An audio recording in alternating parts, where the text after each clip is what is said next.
It's not true that people don't know how to draw. Everybody knows how to draw. As children, we drew. Why did we draw? We drew to understand the world, to come to terms with where we were. Just think of, I've got drawings upstairs that my children made when they were 3 or 4 years old. And they're trying to figure out, the relationship of a tree to mommy to the sun, and they're putting it all on paper, right? And so we all do that. We all use drawing when we're young. And Picasso himself said he would give anything to be able to draw as well as any 5-year-old. People who say, oh, well, I don't know how to draw, I would say at one time you were a better artist than Picasso. And some of us haven't lost that. Most of us get it grilled out of us by teachers who say you can't paint a horse blue. I studied architecture in the 1960s, and at that time we were convinced that architecture was going to lead to world revolution and a social democratic state. It had nothing to do with how comfortable a building was or what quality of light it had. The building had to have kind of an edge.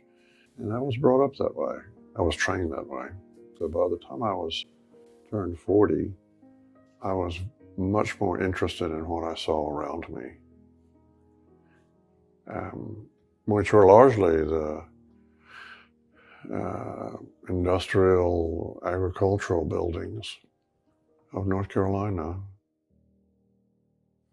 I draw when I see something to try to understand it or to remember it.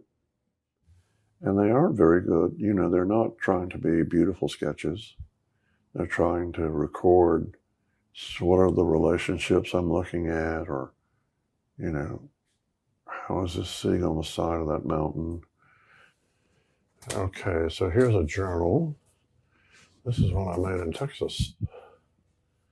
We went to the Chinati Foundation. Yeah, this is cool. I like to draw flowers a lot.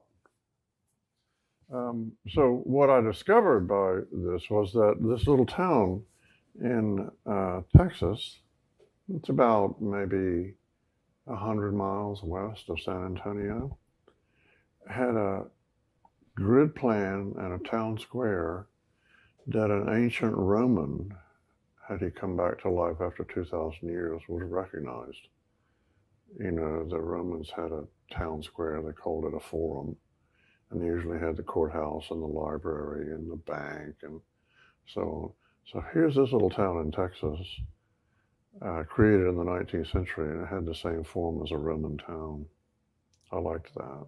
Here's one where I gave a talk at a banquet in Atlanta, and I stepped outside because it was so oppressive. And I sketched the skyline of Atlanta at night. This is a horse turd in Big Bend with butterflies on it, which I thought was just so amazing.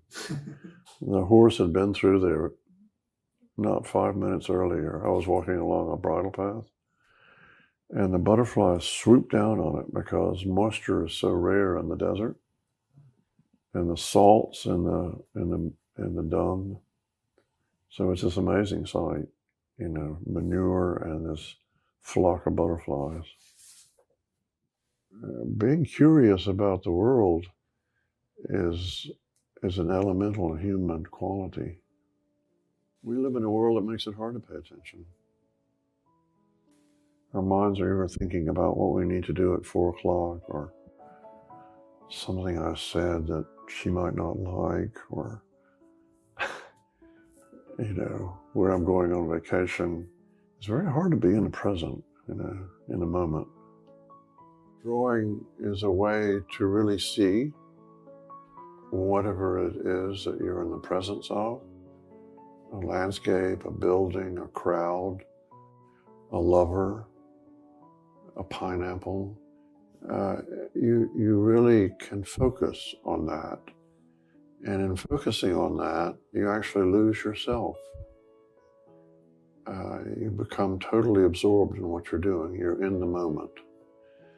And those are, in my opinion, the most valuable times in life.